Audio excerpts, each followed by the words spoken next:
Good afternoon, everyone, and welcome. We'll be discussing case 4, GYN treatment, maintenance, PARP inhibitors. My name is Dineo Khabele, Dr. Dineo Khabele. I'm the chair of obstetrics and gynecology at Washington University in St. Louis, and I'm a GYN oncologist at Siteman Cancer Center. I'd like to introduce my panelists. We have Ms. Katie Nelson, who is a genetic counselor at the University of Kansas Cancer Center, and Dr. Jodie Barr, who is a medical oncologist at Lawrence Memorial Hospital.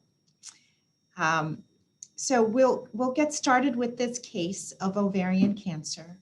This is a patient who's 68 years old who presented with bloating and abdominal distension over a period of months.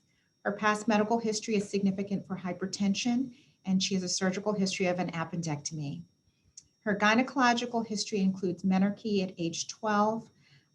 She has 2 live children, first live birth at age 26, and based on her age, she's postmenopausal.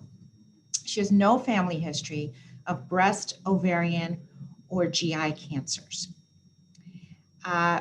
The typical stage after she had imaging and everything, we ended up taking her to the operating room, and she was diagnosed with a stage 3C ovarian cancer. And in this particular patient, she underwent extensive tumor debulking, primary tumor debulking. This is another patient with a similar kind of widespread peritoneal disease, which we typically see with this type of ovarian cancer. And as a gynecologic oncology surgeon, we can spend hours performing these radical procedures to remove the tumors. And the ideal surgical outcome is to have no visible residual disease, microscopic disease that remains, or a small volume disease if we can help it less than 1 centimeter. Chemotherapy has really changed over the years. If we look at this from 1975 to the 2010s, that we have included multiple regimens over time that have improved survival. And so we are now facing a new era in the treatment of ovarian cancer, that after we perform these radical surgeries combined with platinum-based chemotherapy, it appears that women are living longer with disease. So advances in treatment have improved outcomes. We are seeing many women who are living not just 12 months, as we saw in 1975, but upwards of 108 plus months. So even with advanced stage 3 and 4 disease, women are certainly living longer, even with the diagnosis of metastatic ovarian cancer. So I'm going to just review this for a second, and then I'm going to turn it over to Dr. Barr to talk about how we decide what kind of chemotherapy we're going to provide women. And in the previous picture, that was in graphical form, and here what we're showing you is that from the time of diagnosis all throughout treatment, we now have opportunities for chemotherapy followed by a period of maintenance. And many women are often treated again, retreated, and sometimes undergo additional surgery. So what we treat people with depends on how they initially responded to platinum-based chemotherapy. Some women have excellent response and relapse many months after initial treatment and have highly sensitive tumors. And some women, unfortunately, don't respond as well to initial treatment. And we know that the average response rate to platinum-based chemotherapy is really quite good, around 70 to 80% initial responses. So before we go to treatment, I want to review our National Comprehensive Cancer Network guidelines, and these are updated from February of this year.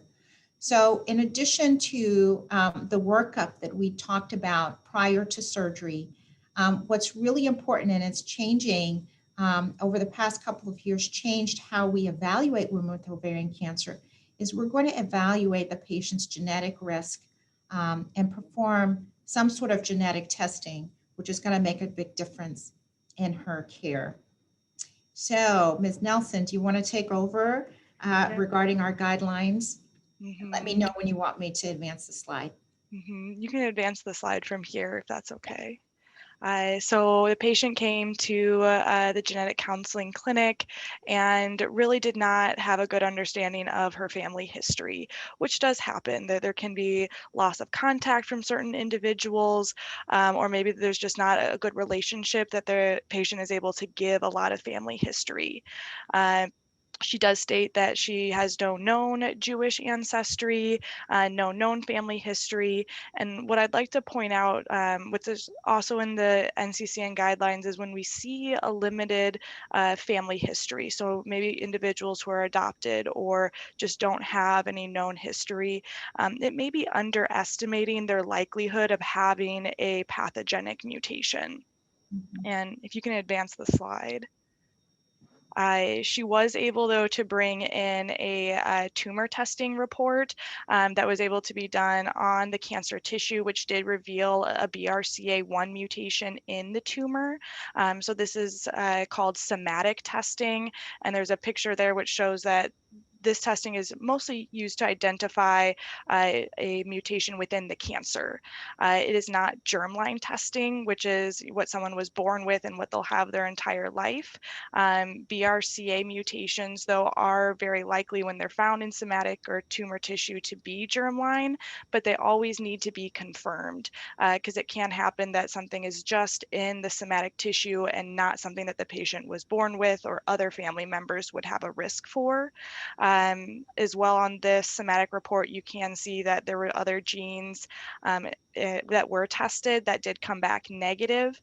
We do like to point out, and you can advance the slide one, I think there's going to be a little pop up, there we go, that a lot of these somatic labs are not as comprehensively looking at some of these genes as what germline labs are.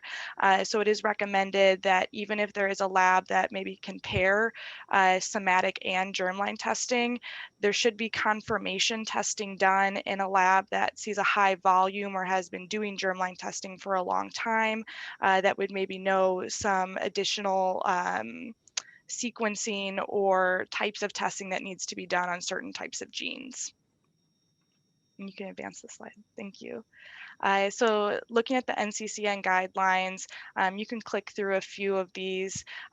She does meet criteria based on her diagnosis of the ovarian cancer, as well as a mutation identified on the somatic testing, as well as this unknown or limited family history.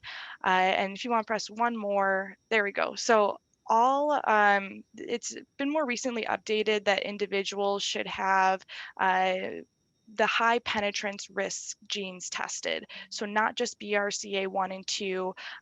This lists other breast cancer genes, but there are other ovarian cancer genes that should still be done for patients that have a an ovarian cancer diagnosis. So for this patient, we would still recommend panel testing, not just looking at the BRCA1 and 2 genes.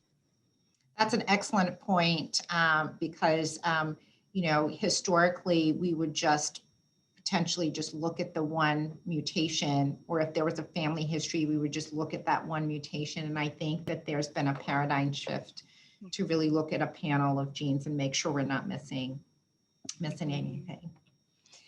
So gene testing for ovarian cancer is critical because what we now understand is there is a class of drugs called polyadenosine diphosphate ADP ribose polymerase inhibitors. It's much easier to just say PARP inhibitors. These drugs in the lab were found to cause synthetic lethality in BRCA mutation cancers. And so what we mean by that, if I just take you through this slide, is that when we were talking about somatic, that's what's found in the actual tumor. And then germline is what's inherited. But this is a patient who has a BRCA ovarian tumor. In the normal cells, there's one copy of the BRCA1 gene that's one copy that she's inherited that's normal, wild type, and one that has a mutation. And so in cells that are not cancerous, if they're exposed to DNA damage or a single strand break, and a PARP inhibitor is then taken, which is a pill taken by the patient, the PARP inhibitor causes a double strand break because these drugs prevent repair of single strand breaks. The normal cells can still repair DNA damage, double strand breaks, and the normal cells survive. Synthetic lethality is down at the very bottom when in cells that have lost the normal copy of BRCA1 and have the BRCA1 mutation that was inherited. What happens is in these tumor cells that are exposed to the PARP inhibitor, they can't repair DNA properly because BRCA1 and BRCA2 are critical proteins that are involved in repairing DNA. So those cancer cells are very sensitive to the PARP inhibitor and in fact end up dying. Now, what's interesting is sometimes these cancer cells can revert back to what the normal cells look like, and that's one mechanism of resistance to PARP inhibitors. But this concept of synthetic lethality is the basis for the development of this class of drugs, PARP inhibitors, and have changed how we treat patients after that initial therapy.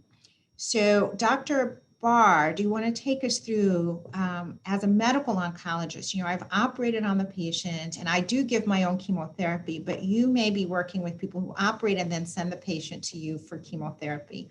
So walk us through, these are NCCN guidelines of how you're deciding the next steps in treatment. Yeah, so we'll go through some of the big landmark trials that kind of help guide our decisions and how we decide on what kind of maintenance therapy these patients receive. So we can advance the slide. So we'll start with those patients that have a germline or somatic BRCA1 and 2 mutation. And so the big trial that came out was looking at maintenance olaparib in newly diagnosed ovarian cancers. This was a randomized double-blind phase 3 trial. It looked at olaparib at 300 milligrams twice a day compared to placebo. Again, these were patients with newly diagnosed stage 3 or 4 ovarian cancers, but these patients had BRCA1 or BRCA2 mutations. They could also have both, and they could either be germline or somatic. The primary endpoint of this trial was looking at progression-free survival. So as you can see here on the graph, this trial was significant, and olaparib actually reduced that disease progression by approximately 70%. Move to that. So this is just looking at the subgroups. So again, a benefit across all the subgroups. Again, these are patients with BRCA1 and BRCA2 mutations. So next we'll look at those patients with BRCA wild type, or we just don't know their BRCA1 or BRCA2 mutation status. So this was looking at the data for niraparib in patients with newly diagnosed advanced ovarian cancer. This was the PRIMA trial. Again, a randomized phase 3 trial, newly diagnosed ovarian cancer patients, randomized to niraparib, 300 milligrams once a day or placebo. Those patients had to have a partial or complete response to platinum-based chemotherapy. And the endpoints for this trial were looking at progression-free survival in patients with what we call homologous recombination deficient tumors, and they also looked at progression-free survival in that overall population. So when you look up here on the left in panel A, this is looking at, again, those patients with homologous recombination deficient. The median progression-free survival was 29.9 months compared to 10.4 months in the placebo group. In that panel B, looking at progression-free survival in that overall population was 13.8 months in the niraparib group compared to 8.2 months in the placebo. And this is again looking across the subgroups. We find definitely a benefit with BRCA mutations, as well as those patients again with homologous recombination deficiency. There was some benefit in those patients that are homologous recombination proficient, but not as great. So in these patients at the time of surgery, if we do have complete response, there is data for just moving forward with surveillance in these patients. But what about those patients that we use bevacizumab as part of the primary therapy? So we'll look initially for those patients that had germline or somatic BRCA1 and 2 mutations and that are HR deficient. So this was looking at olaparib plus bevacizumab, the PAOLA-1 trial. And again, randomized stage 3 or 4 ovarian cancer. They had to have response to first-line platinum taxane chemotherapy plus a bevacizumab, but they were eligible regardless of that surgical outcome or BRCA mutation status. And they were randomized to olaparib 300 milligrams twice a day or placebo. And then on the left, if we look at progression-free survival, that was 22 months in the olaparib plus the bevacizumab group compared to 16 months in the placebo group. And then specifically those patients with HRD with a BRCA mutation, there was a pretty significant benefit with 37 months compared to 17 months in the placebo group. Those patients with HRD with negative BRCA mutation status was 28 months versus 16 months in the placebo. So last, we'll look at, is there any data for using PARP inhibitor with frontline chemotherapy? And this was looking at a drug, olaparib, again, phase 3 placebo-controlled trial. The olaparib was added to the first-line induction chemotherapy with carboplatin and paclitaxel, and then continued as maintenance monotherapy. And these patients were untreated stage 3 and 4 ovarian cancers. As you can see here, both in the intention to treat population as well as those subgroups, there wasn't a great benefit. And the problem with this trial is it didn't include a olaparib maintenance only group. So there's a question about when we look at less than 4% of the progression events actually occurred before the maintenance phase. So there's a potential indication that that measure lacks the sensitivity. And so we can move on to the next slide. The question is, the benefit may be more related to that maintenance therapy and not necessarily with the olaparib with the induction chemotherapy. These patients also had a very high rate of GI toxicity as well as myelotoxicity. So lastly, this is just, again, looking at a summary slide at the trials that we have available. With the SOLO-1 trial, we know there's a significant benefit in patients with BRCA1 mutation with olaparib maintenance. With the PAOLA-1 trial, those patients, again, with BRCA mutation, as well as those with HRD, there's data with olaparib plus bevacizumab. And then finally, with the PRIMA trial, potential data with niraparib, but there's also an option for surveillance in those patients that BRCA 1 and 2 negative. So, I mean, certainly what we're seeing here is that the benefit is really greatest in all of these populations in patients who had a BRCA mutation. You know, even when we're looking at patients with homologous recombination deficiency, and that means just an inability to repair DNA damage very well, acting BRCA-like, but not specific mutations in BRCA 1 and 2. Still, the overwhelming benefit seems to favor those patients who had tumors with BRCA1 2 pathogenic mutation. Absolutely. So, I mean, we've gone through these slides fairly quickly, but I think it's important to have a discussion about what the implications of these data are. So we've come to understand that the treatment of ovarian cancer has changed with the wide adoption of maintenance therapies with PARP inhibitors, plus or minus bevacizumab. And certainly patients are living much longer with disease, even if they have to be retreated at a later time after relapse. And so the question is ovarian cancer becoming a chronic disease? And finally, are we seeing some patients with advanced ovarian cancer who are cured, quote unquote, because we have this long-term follow-up from the SOLO-1 trial?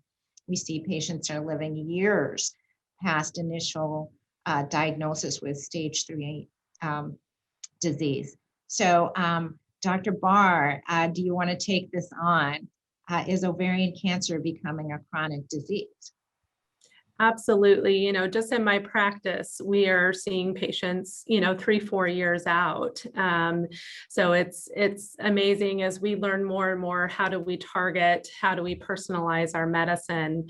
I think we're going to start, seeing majority of our cancers more of a chronic disease, and, how do we manage those toxicities, and how do we manage patients' quality of life through these treatments?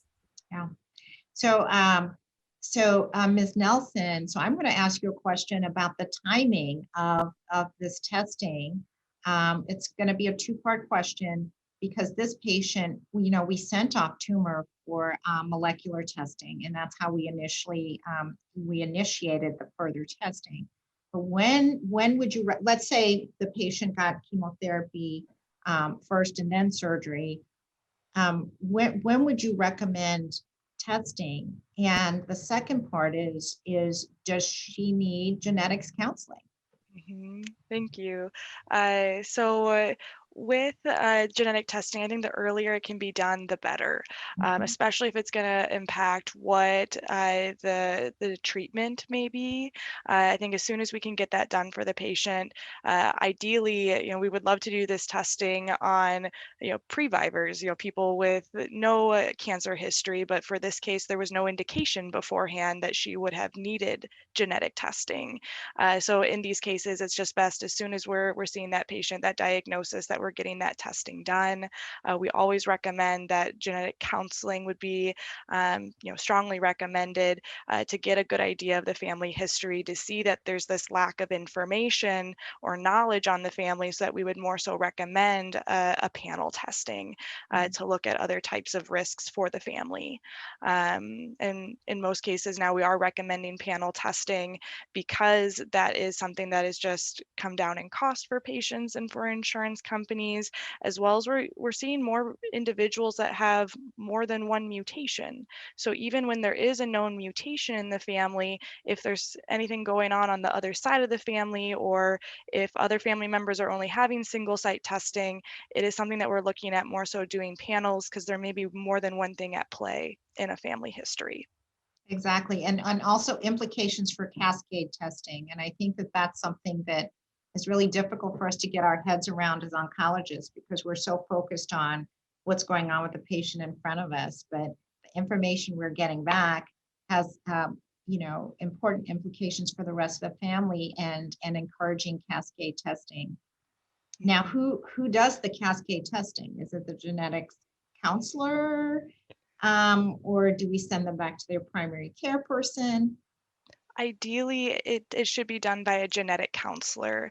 We really have the strength and the training for being able to assess risks from both sides of the family, as well as just having, I feel like, that dedicated time to invest in a family. There's so much that doctors are expected to be doing now, and so we want to take that off of you and really help the family work through not only how this information can impact what they need to do in the future, but just those psychosocial implications of how difficult it is to get this information and to deal with this risk for cancer.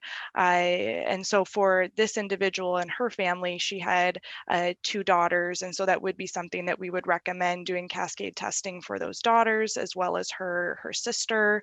And in most cases, we still would be offering the patient a panel test. Thank you. So Dr. Barr, we look at the patients who don't have BRCA1 and 2 mutation, and there was some activity. We know that there are other mechanisms that the PARP inhibitors can cause PARP trapping, which eventually causes double-strand breaks and the kind of damage that can destroy cancer cells. But the effect is not quite the same. And so, is there any role for patients who don't have a BRCA mutation and don't have HR deficient tumors for observation after initial treatment? Yes, absolutely. So yeah, the niraparib data is there's a slight benefit, but not a huge benefit. So, I do think it's sitting down and talking about patients, there's definitely a role with surveillance, and just talking about risk and benefit of that medication, but definitely I think surveillance plays a role in that particular subset until we learn more.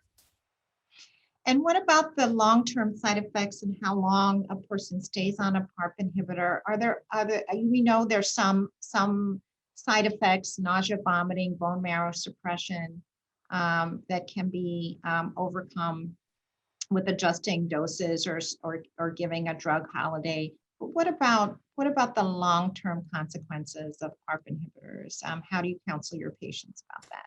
Yeah, so there is a small percentage of patients that potentially have secondary malignancies. AML or leukemias are one of the biggest risk factors. So and I think that's so important that we really sit down and talk about those long-term risk factors, especially the fact that our patients are living longer, so that they're very aware of those long-term risks. So, I think it's important that we highlight here that how we approach ovarian cancer has become so much more complex because we have so many more options, and that we have opportunities for counseling patients in a shared decision making manner. I also think that what we're recognizing is that the role of molecular testing and precision or individualized medicine, really the focus is on BRCA1 and 2, primarily in ovarian cancer, that we don't have as many of those targeted therapies as other cancers at this time. It's the strong signal still seems to be BRCA1 and 2 pathogenic mutations, with others being falling behind any of those genes that are in that homologous recombination deficient pathway. And then we have to figure out other mechanisms and other strategies for those patients who have normal BRCA function and normal ability to repair DNA damage. Yeah. So our time is winding down. Do you, either one of you, have any final thoughts? Okay. I think you summarized it very, very good. Just this idea of precision medicine, and it's only going to grow from here. So it'll be exciting to see what future treatment there is as well. Well, thank you so much. I really appreciate this, and I hope everybody continues to enjoy the conference and participates in all the activities. Thank you.